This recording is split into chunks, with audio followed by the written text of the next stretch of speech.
Level up to survive की episode 38 के साथ हाजिर हो। तो लास्ट एपिसोड के एंड पे हमने देखा था ली ने वहाँ पर सारे स्पिरिट मॉन्स्टर्स को हरा दिया है। अब बस उसका सामना भाई साथे के साथ होने वाला है जो कि डंजन का बॉस है। ली कहता है चलो जल्दी से जल्दी अपनी स्पीड को बढ़ाते हैं, भाई साथे को हराते हैं। उसके बाद बाहर जाने के बाद मुझे अपनी टीम बनाकर आर्ट पैलेस को ढूंढना होगा, यानी टेम्पल ऑफ कैबरी को ढूंढना होगा, ताकि मैं वहाँ पर उस गार्डियन नेबरस को हरा कर दुनिया में वापस जा सकूं। ली लुका से कहता है लुका चलो जल्दी से आगे बढ़ते हैं। लुका भी उससे कहती है पापा या लुका। तो दोनों जैसे ही आगे बढ़ने लगते हैं उन्हें सामने से एक बहुत ही स्ट्रॉन्ग मॉन्स्टर के रोर की आवाज आती है। सामने की तरफ देखता और कहता है कहीं यही तो भाई साथे नहीं है। इसके सामने एक बड़ा सा मॉन्स्टर होता है जिसका साइज वाकई में काफी ज्यादा बड़ा होता है। तो यहीं पर विंडो ओपन होती है और भाई साथे के लेवल के बारे में बताया जाता है कि इसका लेवल 120 है। ली जल्दी से अपनी केओस एलिमेंट की पावर्स को रिलीज करता और कहता है ये तो बस एक बड़ा सा बिल्ला है, बिल्ले को तो मैं बड़ी आसानी से हरा दूंगा। ली लुका से कहता है लुका अब अपना ध्यान रखना, इस मॉन्स्टर के हाथों से मारी मत जाना, कहीं ऐसा ना हो कि तुम्हारी वजह से मैं भी यहाँ पर मारा जाऊँ। जबकि लुका गुस्से के साथ चिल्ला रही होती है पापा या लुका पापा। ली उसे कहता है अच्छा ठीक है मुझे समझ आ गई, तुम्हें इस बात से काफी ज्यादा गुस्सा है और तुम कह रही हो कि तुम बहुत ज्यादा स्ट्रॉन्ग हो, ठीक है अपना ख्याल रखना। ली कहता है चलो फिर ठीक है इस दुश्मन को खत्म करते हैं। नेक्स्ट सीन हमारा फिर से अर्थ का दिखाया जाता है। अर्थ के ऊपर एक न्यूज रिपोर्टर रिपोर्ट कर रही होती है। सिटी बी का सीन दिखाया जाता है। रिपोर्टर कहती है पिछले एक महीने से यहाँ पर बहुत सारे ऐसे डेथ केसेस हैं जो कि बहुत ज्यादा मिस्टीरियस हैं। दुनिया में इस वक्त बहुत सारे डेथ केसेस हो रहे हैं। कुछ लोग कहते हैं कि ये एक बहुत ही डेडली वायरस है जो कि सिर्फ यंग एज के लड़कों और लड़कियों के ऊपर ही इफेक्ट करता है। कुछ लोग कहते हैं कि बस अंत आ चुका है, या फिर कुछ लोग कहते हैं कि ये न्यूक्लियर कंटामिनेशन की वजह से हो रहा है। साथ में एक रूमर ये भी है कि बहुत सारे लोग इस बारे में बात कर रहे हैं। वो लोग कहते हैं कि ये गेम की वजह से हो रहा है जिसका नाम कॉस्मोस है। जितने भी बच्चे मरे हैं वो सारे के सारे कॉस्मोस गेम खेलते थे। इसी वजह से बहुत सारे लोग जिनके बच्चे मरे हैं वो इस वक्त कॉस्मोस गेम की बिल्डिंग के बाहर खड़े हैं ताकि कंपनी वालों से रिक्वेस्ट की जा सके कि वो इन्वेस्टिगेट करें कि आखिर इस गेम में क्या मसला है। सभी लोग तो गेम को बंद करवाने पर तुले हुए हैं। वो चाहते हैं कि गेम के सर्वर्स को शट डाउन किया जाए। आज के दिन जहाँ पर हमारी गवर्नमेंट ने दूसरे कंट्रीज में से, जिनमें कंट्री के, कंट्री जे और कंट्री ए शामिल है, उन सभी से बहुत सारे इन्वेस्टिगेशन ऑफिसर्स को यहाँ पर बुलाया है ताकि उन सभी को रिपोर्ट दी जा सके कि हमने यहाँ पर क्या फाइंड किया है। और हमें बताया गया है कि आज रात की प्रेस कॉन्फ्रेंस में पर जितनी भी बात हो रही है उन सभी के बारे में बताया जाएगा। वहीं पर पीछे एक यंग लड़का खड़ा होता है जो प्रोटेस्ट कर रहा होता है। वो वहीं पर नीचे गिर जाता है, उसे भी हार्ट अटैक आता है। न्यूज रिपोर्टर जल्दी से न्यूज को बंद कर देती है और कहती है फिलहाल के लिए यही अपडेट्स हैं, हम लोग आपको साथ साथ अपडेट करते रहेंगे। नेक्स्ट सीन ऑफिस के अंदर का दिखाया जाता है, मीटिंग रूम के अंदर का, जहाँ पर एक डॉक्टर सामने खड़ा होता है और बाकी के सभी लोगों को इन्फॉर्म कर रहा होता है। वो उनको डिटेल्स बताता है। डॉक्टर उनसे कहता है हमारे बहुत सारे मेडिकल एक्सपर्ट्स ने सभी बच्चों की डेथ हुई है उन सभी की बॉडी को अच्छे से एग्जामिन किया है। इन सभी की बॉडी के अंदर कोई भी वायरस या बैक्टीरिया नहीं था, लेकिन ऑटोप्सी के दौरान हमें इस बारे में पता चला है कि ये सारे बच्चे यहाँ पर हार्ट अटैक की वजह से तो मरे हैं, लेकिन इनका हार्ट अटैक नॉर्मल नहीं था। क्योंकि हमें इन सभी की बॉडी के अंदर से जो मिला है वो बहुत ज्यादा इरेगुलर है, उसके ऊपर यकीन करना थोड़ा मुश्किल है। हम लोग मेडिकल साइंस पे विश्वास रखते हैं, हम लोग प्रूफ देखते हैं, इसी वजह से इस सभी के ऊपर विश्वास करना हमारे लिए भी मुश्किल था। जब हमने इन सभी की बॉडी को एग्जामिन किया तो इन सभी की बॉडी के अंदर जो इनके मेजर ऑर्गन्स थे वो डैमेज थे, उनके ऊपर कट्स लगे हुए थे जिस तरह किसी ने तलवार के साथ उनके ऊपर अटैक किया हो। इंटरनल इंजरीज थी। डॉक्टर उनसे कहते हैं मुझे लगता है कि सारे के सारे बच्चे इसी वजह से मरे हैं क्योंकि इनके ब्रेन ने इस तरह की इल्यूजन्स को क्रिएट किया। इनके ब्रेन की वजह से इल्यूजन्स क्रिएट हुई और इनके अपने ही ऑर्गन्स कट हुए जिसकी वजह से ये बच्चे मारे गए। वो सभी लोग भी इस बात से बहुत ज्यादा हैरान हो जाते हैं और कहते हैं ऐसा कैसे हो सकता है, किसी का अपना ही ब्रेन इस तरह की इल्यूजन कैसे क्रिएट कर सकता है कि उसके अपने ही इंटरनल ऑर्गन्स को डैमेज कर दे। डॉक्टर उनसे कहते हैं मुझे पता है कि आप सभी लोग इस बात को नहीं मानेंगे, लेकिन इस वक्त मैं यूरोप में होने वाले एक बहुत बड़े प्रोजेक्ट जिसका नाम ब्रेन डिश प्रोजेक्ट है का हिस्सा हूँ, जिसके अंदर हम लोग एक ब्रेन के छोटे से टुकड़े को लेते हैं, पेट्री डिश के अंदर रखते हैं और उसको एग्जामिन करते हैं। हम लोग ब्रेन के ऊपर सिग्नल्स को कंडक्ट करने की कोशिश कर रहे हैं। हम लोग वहाँ पर इलेक्ट्रिक सिग्नल्स को एक्साइट करने की कोशिश करते हैं और देखते हैं कि ब्रेन किस तरह काम करता है। हमें इस बारे में पता चला है कि हमने जो एआई सिस्टम क्रिएट किए हैं उनकी निस्बत में हमारा दिमाग बहुत ही तेजी के साथ सीखता है। डॉक्टर उनसे कहते हैं मुझे लगता है कि आप सभी को लगेगा कि मेरी बातें बेतुकी हैं और इस सब का आपस में कोई भी ताल्लुक नहीं है, लेकिन मुझे लगता है कि एक बहुत बड़ा चांस है कि हम लोग इस वक्त जिस दुनिया में रह रहे हैं ये रियल वर्ल्ड नहीं है बल्कि ये एक वर्चुअल वर्ल्ड है। तो नेक्स्ट सीन फिर से क्रिम्सन डंजन का दिखाया जाता है। क्रिम्सन डंजन के अंदर ली बाई साथे के साथ फाइट कर रहा होता है। तो बाई साथे ली को पंच मारता है जिससे वो पीछे की तरफ गिर जाता है। यालुका भी बड़ी स्पीड से उड़ती हुई उसके पास आती है और उसे कहती है पापा यालुका। उसे कहता है परेशान होने की जरूरत नहीं है, मैं ठीक हूँ, इतने से अटैक से नहीं मरने वाला। ली कहता है मैंने वहाँ पर नाइलेशन स्लैश को यूज किया था लेकिन मैं उसके अटैक को डॉज नहीं कर पाया, मुझे इस बारे में समझ नहीं आ रही। मुझे वहाँ पर बिल्कुल ऐसे ही लगा जैसे कि इसने मुझे टारगेट के तौर पर लॉक कर लिया है, मैं अपनी बॉडी को मूव ही नहीं कर पाया। यहीं पर उसके पास विंडो ओपन होती है और उसे बताया जाता है कि बाई साथी के पास एक बहुत बहुत ही स्पेशल पावर है जिसको मार्किंग की पावर कहा जाता है। जब वो अपने स्पेशल स्किल को रिलीज करता है तो वो अपने टारगेट को लॉक कर सकता है। ली कहता है तो अब मुझे पता चला कि इसने मेरे पर अटैक कैसे किया। इसने अपने स्किल को रिलीज करते हुए मुझे वहाँ पर लॉक कर लिया था, उसके बाद अपने स्किल को रिलीज करते हुए मेरे पर अटैक किया और मैं इसके अटैक को अवॉइड भी नहीं कर पाया। ली कहता है ये तो मेरे लिए बहुत ज्यादा बुरा है क्योंकि मैं एक क्लोज कॉम्बैट वॉरियर हूँ।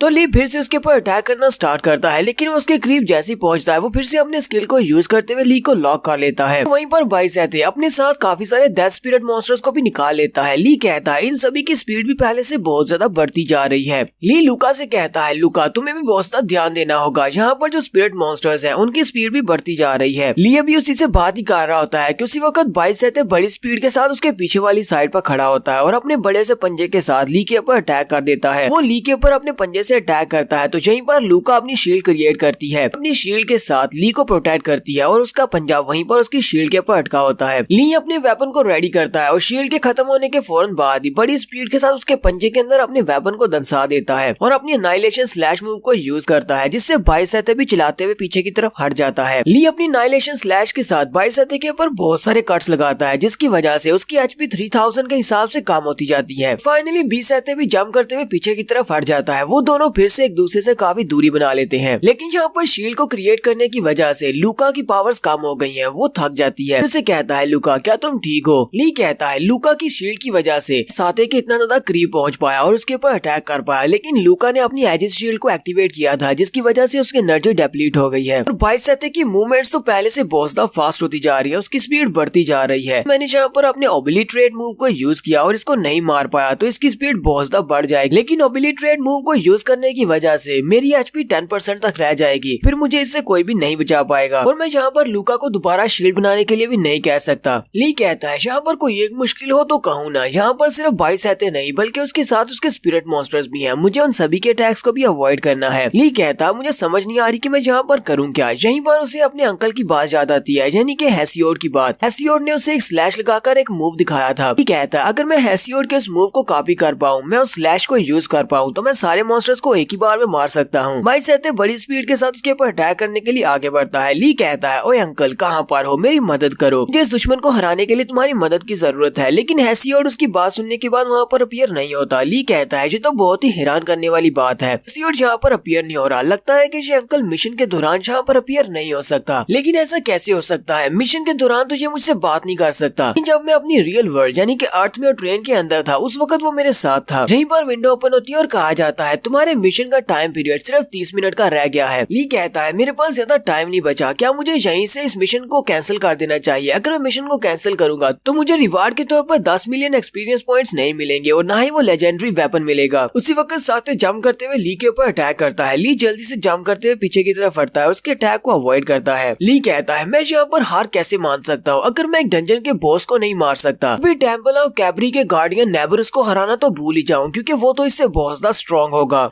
मुझे यहाँ पर गिव अप नहीं करना, मुझे लगता है कि कोई ना कोई रास्ता तो जरूर मिलेगा बाइसेते को हराने का। बाइसेते की स्पीड पहले से और भी ज्यादा बढ़ जाती है और उसी वक्त वो ली के पीछे वाली साइड पर आ जाता है। ली कहता है इसने अपनी स्पीड को फिर से इंक्रीज कर लिया। बाइसेते वहीं से ली के ऊपर एक जबरदस्त अटैक करता है और ली सामने की तरफ गिर जाता है। ली के वहाँ पर पीछे गिरने के बाद बाइसेते फिर से बड़ी स्पीड के साथ उसके ऊपर अटैक करने के लिए आगे बढ़ता है। वहाँ पर एक जबरदस्त धमाका होता है। धमाका होने के बाद ली के पास विंडो ओपन होती है और कहा जाता है तुम्हारे एचपी 10% से कम रह गई है, इसलिए तुम्हें जल्दी से जल्दी रिकवर करना होगा। ली भी वहाँ पर बैठा लंबी लंबी सांसें ले रहा होता है क्योंकि ली ने यहाँ पर अपने ओबिलिट्रेट मूव को यूज कर दिया और इस मूव को यूज करने पर उसने बाइसेते को मार दिया। ली कहता है हालांकि यहाँ पर मेरी एचपी सिर्फ 10% रह गई है, लेकिन चलो शुक्र है यहाँ पर बाइसेते को तो मार दिया है। उसके सामने बाइसेते की डेड बॉडी पड़ी होती है, उसने बाइसेते को मार दिया है। विंडो ओपन होती है और उसे कहा जाता है तुमने इवल बीस्ट बाइसेते को मार दिया है, तुम्हारा मिशन पूरा हो चुका है। उसी वक्त क्रिम्सन मून के अंदर से लाइट निकलती है जो कि ली के ऊपर बढ़ती है। ली की बॉडी चमकना शुरू हो जाती है। साथ ही विंडो ओपन होती है और उसे कहा जाता है तुमने यहाँ पर 2 मिलियन एक्सपीरियंस पॉइंट्स को हासिल किया है। फिर साथ ही उसे कहा जाता है तुमने 10 मिलियन एक्सपीरियंस पॉइंट्स को हासिल किया है बीस्ट को मारने पर। यहाँ पर साथ ही उसे 5 बार लेवल अप भी कहा जाता है। ली से कहा जाता है कि अब तुम्हारा हिडन लेवल 100 तक पहुंच चुका है। जैसा कि ली ने एंटिसिपेट किया था कि इस बार मॉन्स्टर को मारने पर उसका लेवल 100 पे पहुंच जाएगा। लेवल के 100 पर पहुंचने के बाद उसकी बॉडी के अंदर से काफी सारी एनर्जी रिलीज हो रही होती है। ली कहता है तो अब मुझे महसूस हो रहा है कि मैं वाकई में लेवल 100 तक पहुंच चुका हूँ। जब भी मैं कभी लेवल अप करता हूँ तो मेरी बॉडी के ऊपर जितने भी जख्म होते हैं वो सारे के सारे इंस्टेंटली हील हो जाते हैं और मेरी बॉडी पूरी तरह से हील कर चुकी है। अब लेवल 100 तक पहुंचने के बाद मैं जहाँ पर अपने नए स्किल्स को एक्टिवेट कर सकता हूँ